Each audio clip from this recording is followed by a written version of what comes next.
In the distant reaches of the Nerthei spiral within the Helion 5 system, there is a world called Ethara, a planet vast, raw, and ancient beyond record.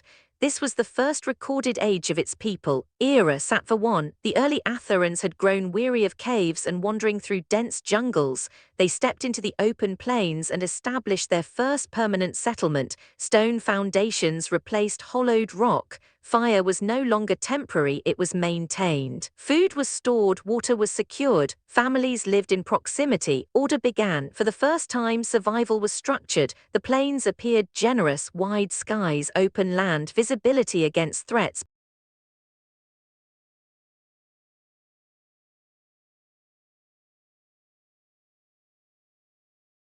But Ethara was not an empty world. It was ruled by prehistoric titans, creatures of immense mass and instinct.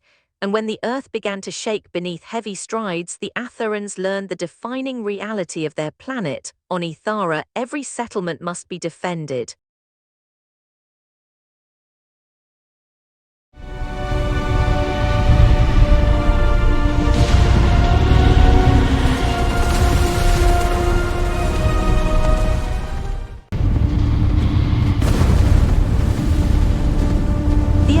Did not cease. Predatory herds descended upon the settlement without warning, tearing through its outer limits before retreating back into the forests. The pattern repeated: arrival, impact, withdrawal, but on the next incursion the outcome shifted. The Aetherans had studied their adversaries, they had observed movement, temperament, hierarchy.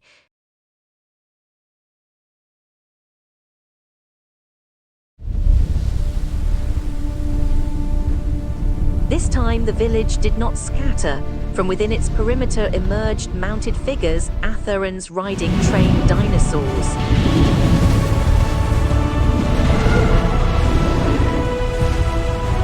What once terrorized the plains had been conditioned, controlled, and redirected. The raiding beasts encountered organized opposition and withdrew. In the aftermath, a transformation began. The Aetherans no longer viewed the great reptiles solely as threats. They recognized capacity, strength, endurance, and scale beyond human limitation. With disciplined handling and coordinated labor, dinosaurs were harnessed for construction. Across the plains of Ethara, massive megalithic stone structures rose not as ornament, but as deliberate engineered architecture.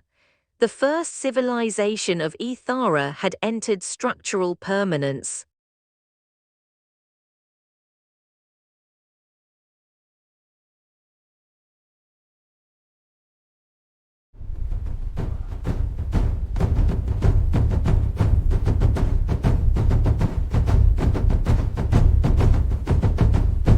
Peace did not endure. When external threats diminished, instability emerged from within. It began gradually, unnoticed, unquestioned.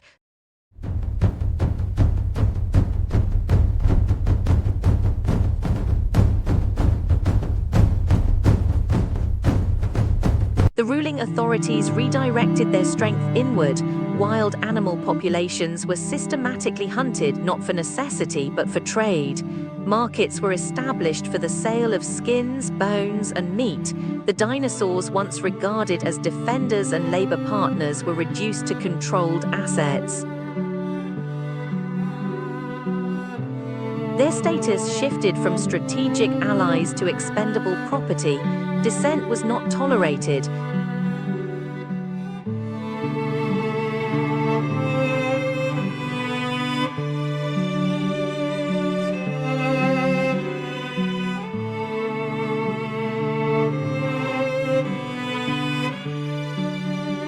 Those who opposed the exploitation were detained and sold through the same commercial systems.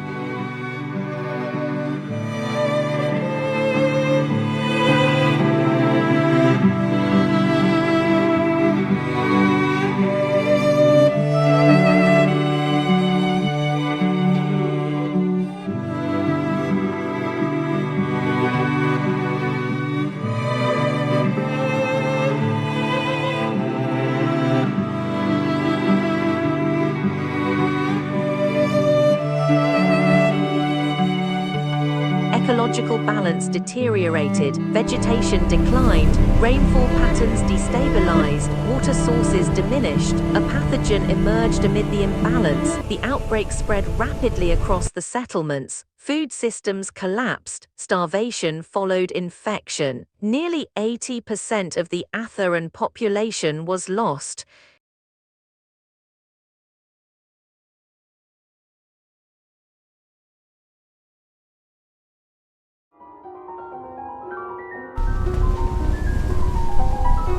In the final phase of decline, the architects of these policies were exposed. They displayed indifference, publicly consuming KOMDAX, openly mocking those afflicted by the collapse they had accelerated.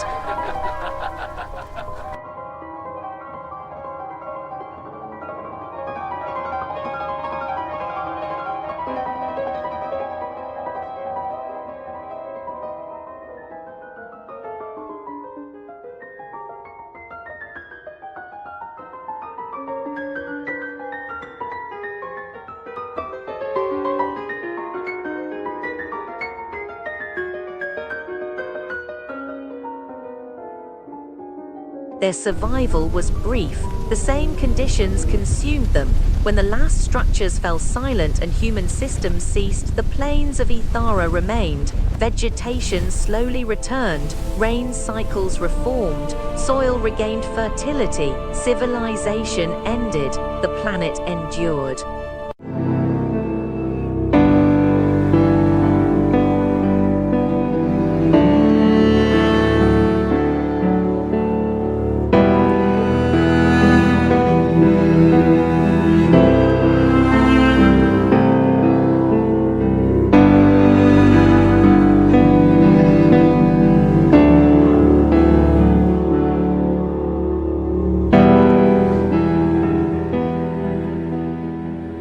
More than 5 millennia passed before human settlement returned to the same plains.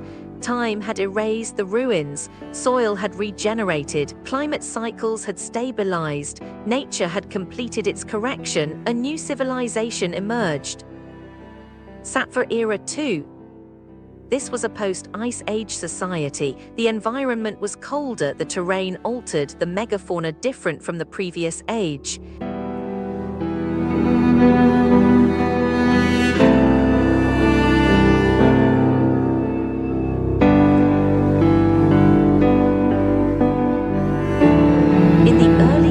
Of this settlement, one of the last remaining saber-toothed predators began testing the village perimeter. The threat was calculated and persistent. The Aetherans responded with structural adaptation. Using domesticated mammoths, they erected fortified walls around the settlement. Stone blocks were transported, lifted, and positioned with coordinated precision.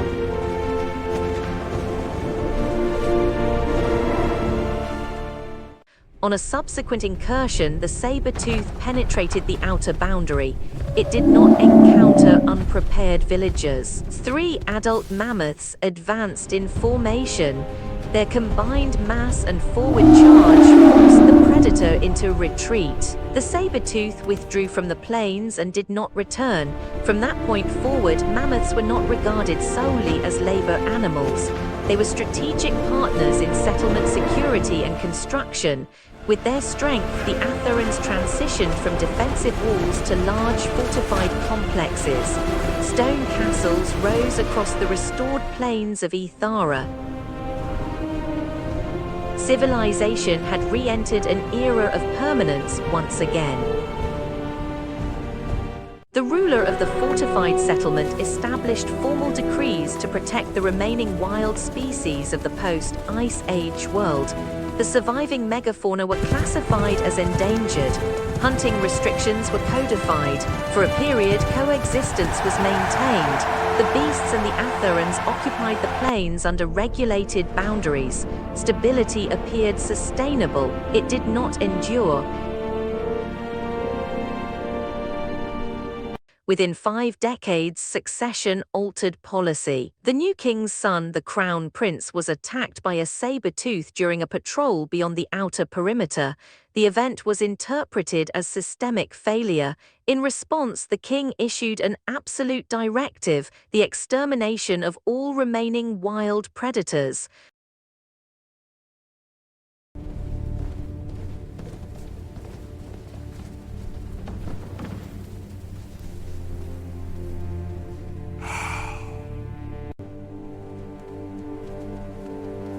Hunt them down! Every last one of these beasts must die! They dared strike my son! Strike at the throne itself! By this stage, the civilization had developed a primitive economic structure.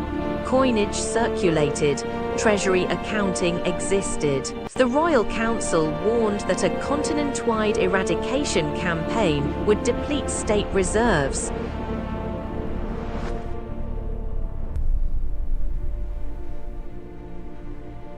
The king adjusted the mechanism of enforcement. Markets were reopened for the commercial sale of hunted animals.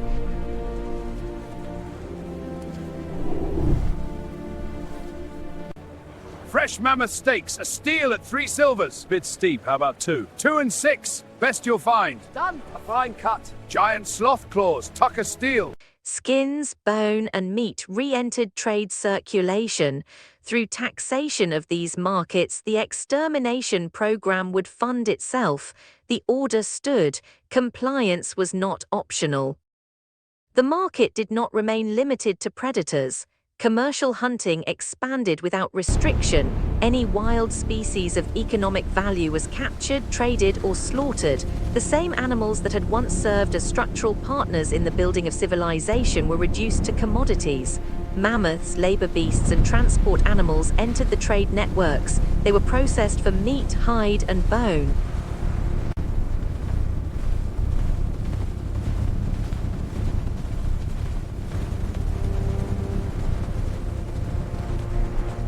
Ecological destabilization followed. Biodiversity collapsed. Vegetation cycles deteriorated. Drought conditions intensified. Remaining water sources became contaminated through overuse, decay, and unmanaged waste.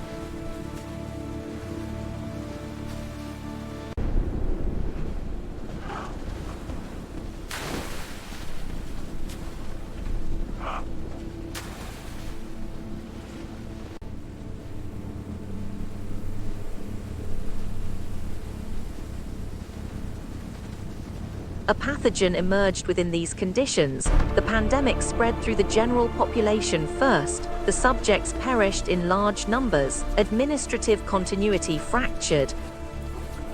The remaining lords and their descendants succumbed soon after.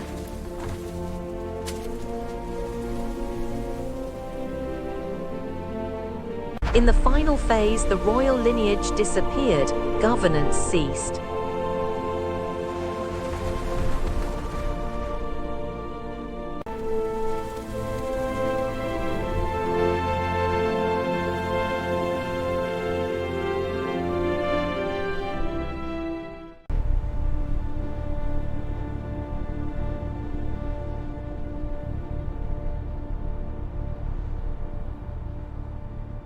Long before the world was divided, the people of Ethara lived under the fragile balance of choice and consequence.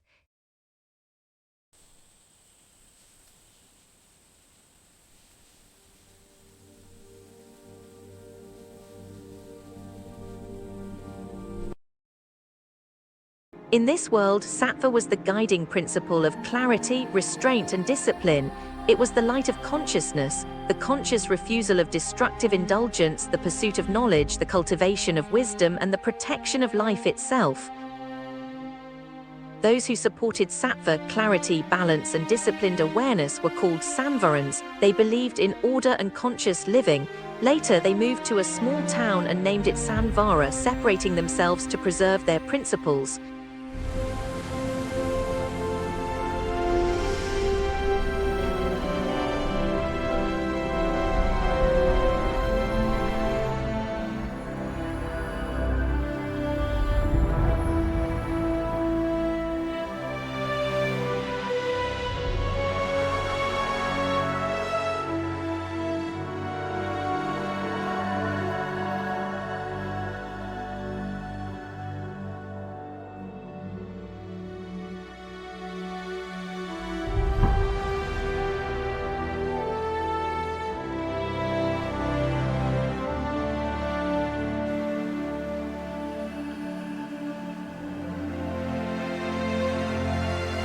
essence of Sattva. But where Sattva governed restraint, another force Elixir emerged. of immortality. KOMDAX. KOMDAX. The ones who developed and engineered KOMDAX were known as Dravics. They understood systems of control and perception. Later, they moved to a small town and named it Dravik, consolidating their operations independently. Next container, forklift incoming!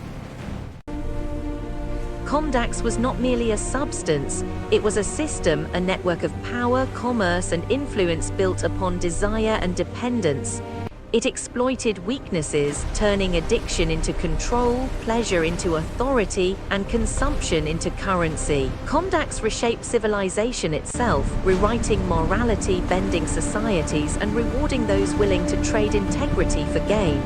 It was both shadow and engine, a mechanism through which ambition and vice intertwined.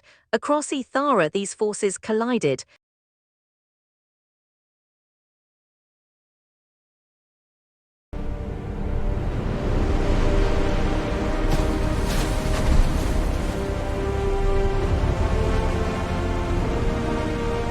Others embraced KOMDAX, building wealth, power, and influence through indulgence and manipulation. Those who rejected Sattva and did not concern themselves with KOMDAX remained Kalmorans. They stayed in the original city of Kalmoris, continuing their lives without ideological alignment.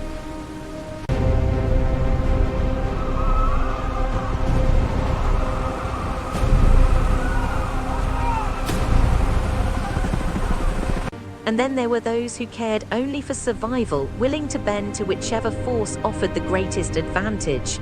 The story of Ethara is a story of this eternal struggle of light and shadow, discipline and desire, restraint and corruption, a conflict that would shape the fate of cities, the lives of people, and the very memory of history itself.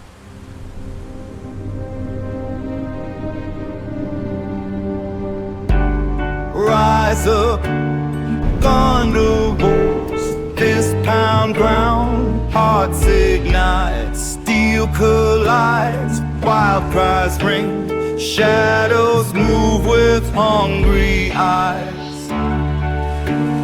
Yeah, yeah, yeah. Hey, yeah, yeah, yeah. Yeah, yeah, yeah. Hey, yeah, yeah, yeah.